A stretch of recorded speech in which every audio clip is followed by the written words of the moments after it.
우리가 신앙생활을 할 때 조심할 것이 가족 간의 관계입니다. 가족 간의 관계에서 있다 보면은 하나님 앞에서 우리가 해야 될 일이 있음에도 불구하고 가족, 자식, 이 혈연 관계가 더 중요해서 하나님이 주시는 그 은혜의 관계들을 놓칠 때가 많이 있습니다. 다윗이 잘한 일들이 많이 있습니다. 근데 다윗이 약점 중에 하나가 뭐냐면 혈육에 약합니다. 그러게 자식, 친척, 자기 집화 이거에 대한 애정이 너무 크다 보니까 실수를 할 때가 많이 있었습니다. 우리도 신앙생활을 할 때 어떨 때는 가족끼리 남편은 아내 욕하고 아내는 남편 욕하다가 어떤 일이 딱 되면은 가족들이 똘똘 뭉쳐서 결정을 해 나갈 때가 많이 있고, 그것이 좋은 결정일 때는 좋죠.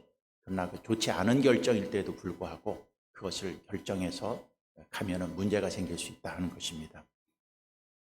압살롬이 다윗을 배신했습니다. 그러고 구테타를 일으켰습니다. 그래서 다시 다윗이 정비해서 돌아와서 압살롬을 요압이 죽입니다. 그리고 구테타는 이제 다 무너져 버립니다. 그러면 배신했던 아들이 있습니다. 자기를 배신했던 아들이 있는데, 그 배신했던 아들이 중요합니까? 그 구테타를 일으킨 압살롬을 죽이고 그와 같이 동조했던 사람을 물리쳐서 이겼던 백성들이 중요합니까? 백성들이 중요하죠. 근데도 불구하고 오늘 다윗은 압살롬이 죽었다고 내 아들 압살롬아, 내 아들 압살롬아 하면서 자기 자식의 죽은 것을 더 슬퍼하는 것을 볼 수 있죠. 요압이 옆에 있다가, 아니 지금 압살롬이 구테타를 일으켜서 우리가 가서 그를 죽였는데, 아니 그 아들 때문에 저렇게 울고 있으면 이긴 백성은 뭐가 됩니까? 백성들이 더 창피해 여기는 거예요. 아들을 죽였다고. 나라가 회복되는 게 중요합니까? 아들이 희생되는 게 중요합니다. 나라가 회복되는 게 중요합니다. 하나님은 압살롬을 없애고 나라를 다시 회복하기를 원하는 것도 하나님의 뜻이었었습니다. 근데도 불구하고 내 아들 압살롬아, 내 아들 압살롬아 하면서 자식의 죽음만 더 중요하게 여겼던 게 누구냐면 다윗이죠. 다윗이 늘 그 약점 하나가 바로 그겁니다. 자기 자식, 자기 친척, 혈육 이것을 더 중요시 여겼지 하나님의 나라 이런 것들을 중요시 여기지 않았다는 것이죠. 돌아올 때도 마찬가지입니다. 이제 다윗이 이기고 다시 예루살렘 성으로 돌아가려고 합니다. 근데 다윗이 먼저 가지 않습니다. 뭐냐 하면은 이미 그 예루살렘에 남아있던 백성들이 있는데, 이 백성들은 이미 넘어가서 누구 편에 갔던 사람이냐면 압살롬 편에 갔던 사람들입니다.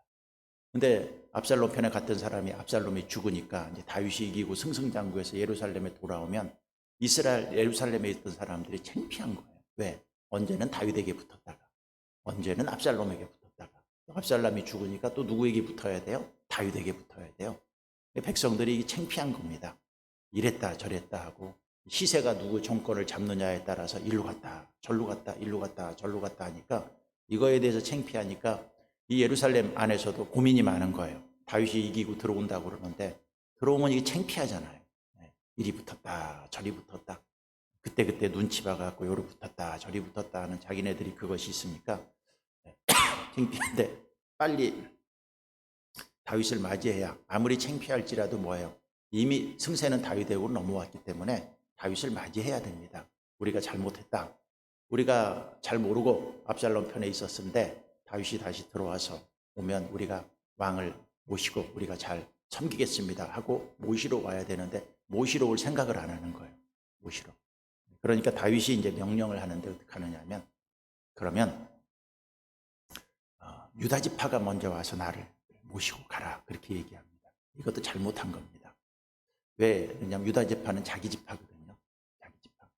생각해 보세요. 예루살렘 성에는 유다 지파도 남아 있었고 다른 이스라엘 10지파, 11지파도 남아 있었는데, 배신을 했던 궁극적인 주축 세력이 누구냐면은 10지파 쪽에서 사울의 편에 있었던, 옛날에 사울의 편에 있었던 사람들이 쿠데타를 일으켰어요. 거기에 많이 동조를 해나갔습니다. 그럼 누가 와서 데리고 가야 되느냐면 주동에 섰던 사람들이 와서 잘못했다고 하고 가야 문제가 없는 거예요. 근데 유다 지파는 어차피 다윗이 오면 누구 편이에요? 다윗 편이에요. 이 사람들이 와서 가면은 측근들이 데리고 가는 것이 되기 때문에 나중에 가면 문제가 생길 수가 있습니다. 근데 이것이 실제로 문제가 됩니다. 나중에 19장 끝에 가면 이것 때문에 쿠데타가 일어나서 반란이 일어나고 나라가 또 갈라지는데 중요한 역할을 하고 있습니다. 오히려 반대에 주동을 섰던 사람들이 와서 무릎을 꿇고 우리가 잘못했습니다 하고 올 때까지 다윗이 좀 기다려줘야 되는데 그걸 못 기다린 거예요. 어차피 자기 편이 데리고 가서 환영을 했던 것도 문제이고, 그 배신을 했던 사람 중에 아마샤라는 사람이 있습니다. 이 아마샤는 다윗의 측근입니다. 측근이었었어요. 근데 압살롬이 딱 정권을 잡으니까 바로 글로 넘어갔습니다. 장군, 싸움을 잘했던 사람인데 아마샤가 딱 그쪽으로 넘어갔어요. 그러면 이 아마샤가 누구냐면 이것도 다윗이 친척이에요. 다윗 친척. 근데 배신을 했던 사람은 자기 친척이라고 할지라도 일단은 근신기간을 주든지 아니면 한참 있다가 쓰든지 해야 되는데, 가서 뭐라고 했냐, 아마샤가 돌아오면 요압 다음에 아마샤를 내가 장군으로 세울 것이다 이렇게 얘기를 해버린 겁니다. 이것도 뭐야, 측근 비리예요. 자기 측근만 배신을 했을지라도 측근을 데려다 이렇게 하는 것이 다윗의 약점입니다. 이런 약점이 나중에는 이제 문제가 되어서 나라가 갈라지는 데 하나의 원인이 되기도 하지만, 우리도 신앙생활할 때 조심할 것들이 있습니다. 그것은 무엇이냐면, 하나님 앞에 우리가 중요한 결정을 할 때 하나님은 어떻게 생각할까? 하나님의 뜻은 무엇일까? 이것들을 우리가 먼저 우선순위에 놓고 어떤 문제들을 결정해 가야 되는데, 우리는 하나님 뜻보다는 가족들이 생각이 어떠냐, 우리 가족들은 어떻게 해야 되느냐, 그리고 내 자식은 어떻게 생각하느냐, 어떤 일을 결정할 때도 야 너는 뭐야, 자식이 이렇게 하면 그래 네 말대로 하자.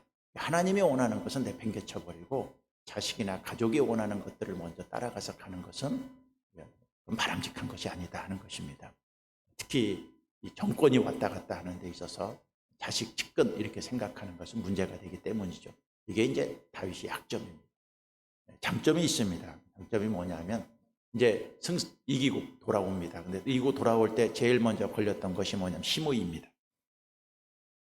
여러분 어제 본문에서 알다시피 시므이는 다윗이 압살롬에게서 쫓겨갈 때 돌 던지고 막 쫓아가면서 저주하고 욕했던 사람이에요. 근데 이제 압살롬이 죽어서 다윗이 이겨서 들어옵니다. 와서 제일 먼저 맞이했던 사람이 누구냐면 시므이입니다. 시므이. 자기 측근들 데리고, 베냐민 사람들 데리고. 시므이는 사울파거든요. 사울이 베냐민 지파 아닙니까? 거기 가갖고 와갖고 또 어떡합니까? 와서 머리를 숙이고 기억하지 말라고. 내가 돌 던진 거 기억하지 말라고. 그럼 다윗이 막 도망갈 때는 돌 던지고 저주하다가 다윗이 이기고 들어오니까 다시 또 고개 숙이고 또 우리를 기억하지 말. 이 시므이는요 아주 못된 놈입니다. 일리 붙었다 전리 붙었다, 일리 붙었다 전리 붙었다. 정권이 어떻게 되느냐에 따라서 바로 또 발 내리고 이러한 사람이 바로 시므이입니다. 이런 놈들은 어떻게 해야 돼요? 이런 놈들은 죽여서 없애야 되잖아요. 죽여서 없애야 되는데 다윗이 훌륭한 점이 그겁니다. 여기 이렇게 돌아오니까 아비새가 얘기를 합니다. 죽여버립시다 저놈. 저 간사한 놈, 이리 붙었다 저리 붙었다, 말도 이 말했다 저 말했다 하는 저놈은 죽여버립시다 하고 아비새가 얘기를 하니까 오히려 다윗이 아비새를 뭐라고 그러면 가만 냅둬라, 가만 냅둬라 얘기를 합니다. 그때 그 가만 냅둬라 한 그 근본은 무엇이냐면은, 다윗에게는 무엇이 있었냐면 믿음이 있었습니다. 뭐냐면 저 도망갈 때 시므이가 욕을 했었을 때도 시므이가 하나님이 욕하고 싶은 것, 시므이 빌려갖고 나 욕하는 것인데, 하나님이 시므이 시켜서 욕하는 것인데 왜 저 시므이 갖고 뭐라고 그러냐. 돌아올 때도 시므이가 또 알랑알랑 거리니까 냅둬라 그러고 시므이를 살려주는 것을 볼 수 있습니다. 이것을 보면 다윗에게 또 뭐가 있어요? 훌륭한 점이 있는 거예요. 원수들, 자기를 저주하는 사람들, 욕하는 사람들에 대해서 배신했다가 이리 갔다 저리 갔다 하는 사람들에 대해서 포용할 수 있는 그런 마음, 이것이 있습니다. 근데 나중에 이 시므이를 보면은 여러분 이렇게 용서를 해줬어요. 용서를 해줘. 왕을 돌 던졌다고 했으면 그 죽는 거나 마찬가지인데도 불구하고 용서를 해줬으면 그 다음부터는 잘 해야 돼요? 하지 않아야 돼요? 해야 됩니다. 잘 해야 되는데 또 밑에서 문제를 많이 일으킨 거예요. 또 투덜거리고 또 뭐 어쩌고 저쩌고 했겠죠. 나중에 다윗이 이제 솔로몬한테 정권을 넘기면서 하는 말이 있습니다. 왜? 그동안 저놈을 살려줬으면, 여러분 생각해 보세요. 죽을 목숨 살려줬으면 그 다음부터 시므이는 다윗을 위해서 충성해야 되잖아요. 근데도 또 배신을 하고 이렇게 했던 것 같아요. 또 가서 뒤에서 공격하고 이 얘기 저 얘기 했던 것 같아요. 그러니까 유언을 합니다. 솔로몬한테. 솔로몬아, 저 스무이 네 손에서 처리해. 다음 정권이 바뀌었을 때 아예 그 사람을 죽여버리라고. 시므이는요, 시므이도 나쁜 놈이에요. 이놈도. 어떻게? 근데 다윗도 훌륭하긴 훌륭해. 근데 결론적으로는 계속 그렇게 살아서는 안 된다는 거예요. 내가 용서를 받고 포용을 해줬으면 정신을 차리고 그때부터는 잘 해야 되는데 이랬다 저랬다 이랬다 저랬다 하고 뒤에서 얘기하는 것, 이건 바람직하지 않다 하는 것입니다. 또 하나 인물이 등장합니다. 19장에 무비보셋입니다. 무비보셋. 사울이 다윗이 화났던 것이 하나가 있습니다. 갔을 때 누가 오느냐면 무비보셋의 그 종 하나가 있습니다. 그 종 하나가 있는데 시바라는 종입니다. 이 시바라는 종이 다윗을 쫓아갔어요. 근데 물어봤어요. 야, 무비보셋은 왜 안 오냐? 이 시바가 얘기합니다. 무비보셋은 압살롬한테 붙었습니다. 이렇게 거짓말을 했어요. 돌아왔어요. 돌아오니까 다윗이 화가 났어요. 무비보셋은 누구냐 하면은 사울의 그 요나단의 아들이었는데 살려줘서 자기 상에 같이 밥 먹으면서 살 수 있도록 은혜를 베풀었던 사람이 누구였냐면 이 무비보셋이에요. 다리에 장애가 있어갖고 데려다가 이렇게 잘 살려준, 전혀 몰랐던 사람인데도 불구하고 은혜를 베풀어서 왕궁에서 같이 밥 먹고 하면서 무비보셋에게 은혜를 베풀었던 사람이면 생각해 보세요. 그 은혜를 베풀었으면 누구 편에 와야 돼요? 어려움이 있었을 때 다윗 편으로 딱 가야 되는데 그 종한테 물어보니까 종은 따라왔는데 압살롬에다 붙었다고 얘기를 하는 거예요. 돌아와서 무비보셋이 물어봅니다. 너는 왜 안 따라왔느냐? 너는 여기 왜 있느냐? 그랬더니 무비보셋이 얘기합니다. 왕이 떠난 후부터 저는 발도 씻지 않고 왕 앞에서 근신하면서 왕이 돌아오기를 지금까지 기다렸습니다. 그랬어요. 얘기를 들어보니까 이 시바가 거짓말을 한 거예요. 거짓말. 그러면 이 시바를 죽여야 돼요? 없애야 돼요? 이놈도 없애야 됩니다. 근데 뭐라 그러냐면, 그래, 아까 얘기했어요. 시바한테 무비보셋 재산 그 구테타 일으켜서 시바가 쫓아왔을 때 넘겨라 그랬는데 들어보니까 이 시바가 거짓말을 한 거네. 근데 그래도 불구하고 재산 반은 시바에게 줘라 이렇게 얘기합니다. 근데 무비보셋이 훌륭한 게 있어요. 무비보셋. 자기는 다리를 쓰지 못하기 때문에 시바 종이 데리고 가야 어떻게 다윗 편에 가는데 시바 진원만 도망가 버렸거든요. 근데 돌아와서 보니까 거짓말인 거예요. 시바가 거짓말을 했어. 그래도 불구하고 다윗이 용서를 하고 시바에게도 재산을 좀 나눠줘라 그랬더니 무비보셋이 저 하나도 안 갖겠습니다. 시바한테 다 주십시오. 뭐냐? 시바가 거짓말을 해서 자기를 데리고 가지 못했을지라도 자기는 잘못한 건 잘못한 거다. 그렇죠? 내가 다리가 장애가 있어서 못 쫓아간 것이 이게 운명이잖아. 어떻게 보면 내가 어떻게 할 수가 없잖아요. 그래도 내가 다윗을 쫓아가지 못한 것은 은혜를 그동안 나한테 베풀었는데 내가 그걸 쫓아가지 못한 거에 대한 책임은 내가 지겠다. 시바한테 내 재산 다 주십시오. 사람이 물질 문제 요만큼만 걸리면요 사람 죽입니다. 근데 자기가 갖고 있는 모든 부동산 다 시바한테 넘겨주라고 얘기해버리고 자기는 남은 생에 근신하며 살겠다는 배신할 마음 죽어도 없었습니다. 근데 다리가 아파갖고 어떻게 다윗을 쫓아갈 수 없었습니다. 그럼에도 불구하고 은혜를 베푼 것을 갚지 못한 거에 대한 책임을 자기가 다 지는 무비보셋 어때요? 이것도 훌륭한 사람입니다. 우리도요 보면 배신을 자주 합니다. 은혜를 받았으면 은혜를 기억해야 되는데 은혜 준 것이 내 삶에 무슨 문제가 있다든지 환경에 무슨 문제가 있다든지 내 가족에 무슨 문제가 있다든지 그럼 우리는 뒤집었다 엎었다 많이 하잖아요. 사람이 무비보셋처럼 은혜를 받았으면 지조가 있고 누구한테 충성하기로 약속을 했었으면 변치 않고 비록 자기가 의도적으로 한 것은 아닐지라도 그것에 대한 책임을 질 줄 아는 무비보셋에서 볼 수 있는 훌륭한 점이죠. 한 사람 더 소개합니다. 그 사람이 누구냐면 바르실레입니다. 바르실레. 노인입니다. 나이가 많은 사람입니다. 다윗이 막 도망갈 때 자기 동네 앞을 지나가는 거예요. 그랬더니 이 사람이 부자였어. 있는 것 없는 것 다 끄집어내갖고 다윗이 도망가는 그 군대를 먹을 것을 다 도와줬어. 예루살렘으로 돌아갑니다. 돌아가는데 또 바실레이 그 집이 있는 그 근방을 아마 통과해야 되는 것 같아요. 그 동네를. 그러니까 바실레이가 와서 또 이렇게 영접을 하니까 다윗이 너무 고마운 거예요. 사람이요. 어떤 때 고맙느냐 하면 잘 될 때 도와줄 때도 물론 고맙지만 힘들 때 도망갈 때, 어려울 때 이렇게 도와주고 먹을 것 주고 이렇게 함께 할 수 있었던 거, 그 은혜를 잊을 수가 없는 거예요. 사람이 막 힘들 때 가서 막 격려해주고 먹을 것 주고 도와주고 위로해주고 오세요. 이게 평생 남는 거야, 안 돼? 평생 남는 것입니다. 근데 도망갈 때 이 바실레가 한 것이 너무 감사해서 돌아올 때 다윗이 이 바르실레한테 나랑 같이 예루살렘에 들어가자. 이것은 뭐예요? 내가 너한테 무슨 직분 하나 멋진 거 줄 테니까 내가 그 은혜를 너한테 좀 보답하고 싶으니까 예루살렘으로 올라가자. 내가 너에게 좋은 명예도 주고 같이 예루살렘에서 살 수 있는 축복도 주겠다. 이렇게 얘기를 하는 거예요. 지금으로 말하면 다시 왕권이 복귀됐을 때 갑시다. 내가 장관 자리 하나 줄 테니까 갑시다. 왜? 은혜가 있으니까 가요. 바르실레가 하는 말이 있습니다. 왕이시여, 저는 나이가 많습니다. 저는 여기 있다가 죽으렵니다. 그리고 거절을 하는 것을 딱 볼 수 있고, 더 훌륭한 것은 뭐냐면 자기 종 하나가 있었는데 이놈이 쓸만한 종인 거예요. 이름이 김함이야. 김씨야. 김함. 이렇게 종이 있는데 이 종이 자기가 평생 데리고 있었는데 아마 훌륭했던 것 같아. 왕이시여, 저는 안 가겠습니다. 이 김함을 데리고 가서 왕이 좀 잘 키워주십시오 하고 어떡합니까? 보냅니다.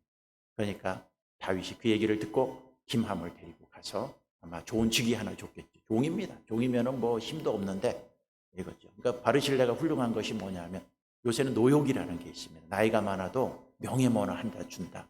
우리나라 정치도 보면 지금도 나이 많은 사람들이 막 노욕을 받고 막 이렇게 하는 거 보이지 않습니까? 누가 준다고 그러면요, 막 좋다고 쫓아갈 건데 거절할 수 있는 이 마음. 그리고 바르실레가 훌륭한 것이 뭐냐면 다윗이 도망갈 때 자기가 부자였어요. 그 유명한 부자였어. 그러니까 먹을 것을 주면 나중에 압살롬이 정권을 잡았습니다. 압살롬한테 자기는 어떻게 될까요? 압살롬한테 자기는 죽을 수도 있습니다. 왜? 누구 도와줬다고? 다윗 도와줬다. 우리나라 정치도 그런 게 있잖아요. 경제인들이 뭐 어느 정권 도와줬다 그러면 새로운 정권이 잡아갖고 그 회사 망하게 하잖아요. 감옥에 집어넣고 난리를 치잖아요. 근데도 자기가 정권이 바뀌어서 이미 바뀌어서 다윗이 도망가고 있는데도 불구하고 지금 압살롬이 정권을 잡았는데도 불구하고 누굴 도와줘요? 다윗을 도와줘요. 다윗을. 영적인 분별력이 있는 사람이에요. 내가 누구를 도와줘야지 훌륭할 수 있느냐 하는 것을 도와줄 줄 아는 사람이고, 이 바르실레에 대한 은혜를 다윗은 늘 기억합니다. 솔로몬한테 유언할 때도 얘기하는 것이 있습니다. 야, 솔로몬아, 아마 그랬던 거죠. 내가 인생 살면서 저 바르실레를 보니까 참 훌륭하다. 내가 그 은혜를 잊지 않는다. 내가 그를 이렇게 등극시키려고 했음에도 불구하고 거절을 했는데 솔로몬한테 인수를 합니다. 너 열왕기 상에 보면 나옵니다. 너 그 아들들이 있다. 아들들을 네가 책임져라. 도와줘라. 그리고 그 아들들을요 솔로몬한테 인수했습니다. 잘 도와주라. 사람이 인생을 살아갑니다. 인생을 살아가는 데 있어서 오늘 뭐 시무이 같은 놈, 시바 같은 놈 이런 사람이 이리 붙었다 저리 붙었다. 그리고 정신 차리지 못하고 막 거짓말하고 뒤에서 막 욕하고 살려줬음에도 불구하고 은혜를 잊지 못하고 살아가는 사람들도 있어요. 근데 여기 보면 무비보셋 같은 사람도 있고 바르실레 같은 사람도 있고 정권이 바뀌었어도 개의치 않고 내가 하나님 앞에서 섬겨야 될 왕이 있으면 그 왕에 대해서 충성을 다하고 열심을 다할 수 있는 그런 마음을 가진 사람들이 여기 나타납니다. 이 정권이 바뀌다 보면요 이런 사람들이 있을까요 없을까요? 반드시 있습니다. 충성하는 사람도 있고 뒤에서 이랬다 저랬다 하는 사람도 있고. 그러나 우리가 이 이야기들을 보면서 나도 하나님 신앙생활을 할 때 무비보셋 같이 은혜를 잊지 않는 사람, 또 내가 주위에 있는 사람들이 나를 뭐라고 할지라도 내가 만큼이라도 내가 봤을 때는 만약에 내가 이런 일을 당했다 그러면 왕한테 가갖고 여러분 어떻게 내가 무비보셋처럼 저 그런 얘기 한 적이 없습니다. 내가 지금 장애가 있어서 못 간 것이지 하고 아마 가서 변명하고 막 난리를 쳤을 거예요. 근데 이 무비보셋은 양보합니다. 만큼 잘못한 게 있거든요. 만큼이라도 그걸 다 자기가 책임을 지겠다. 그런 어떤 신앙. 다윗과 같이 뭐 약점도 있지만 자기를 이렇게 돌 던지고 하는 사람들을 품어줄 수 있는 마음. 바르실레와 같이 욕심이 있고 명예욕이 있고 나이가 들수록 있는데도 불구하고 내가 지금 할 때가 아닙니다. 훌륭한 사람이 있으니까 그 사람 시키십시오 하는 사람. 결국 바르실레는 자식들이 복을 받습니다. 그럴 때 하나님이 축복을 해주시는 거 아니겠습니까? 오늘도 주셨던 말씀들을 마음속에 새기면서 나도 하나님 앞에 이러한 신앙과 믿음을 갖고 충성하는 주의 백성이 되게 해달라고 살아가는 하나님의 백성들이 되기를 바라겠습니다. 기도하겠습니다. 하나님 감사합니다. 오늘도 우리가 주님 앞에 나왔습니다. 다윗이 위기가 있었습니다. 아들이 구테타를 일으켜서 허겁지겁 도망가는 인생의 비참함이 있었지만 다시 하나님이 살려주시고 승리케 해서 돌아옵니다. 돌아올 때 수많은 인간들을 봅니다. 시므온과 같은 인간, 시바와 같은 인간들을 봅니다. 그 상황에 휩쓸려서 이리 붙었다 저리 붙었다 하는 사람들, 우리가 이런 사람들 되지 않도록 도와주시옵소서. 무비보셋처럼 또 바르실레처럼 충성, 위험이 있어도 정권이 바뀌어도 내가 충성하고자 하는 그 왕에게 최선을 다하고 하나님 앞에 신실함을 다 보낼 수 있는 그런 하나님의 백성들 될 수 있도록 우리를 축복해 주시옵소서. 예물드린 손길들을 축복해 주시옵시고 그 은혜와 그 삶이 그들의 인생과 삶 속에 넘칠 수 있도록 복내려 주시옵소서. 예수님 이름으로 감사하며 기도드렸사옵나이다. 아멘. 하늘에 계신 우리 아버지여, 이름이 거룩히 여김을 받으시옵소서.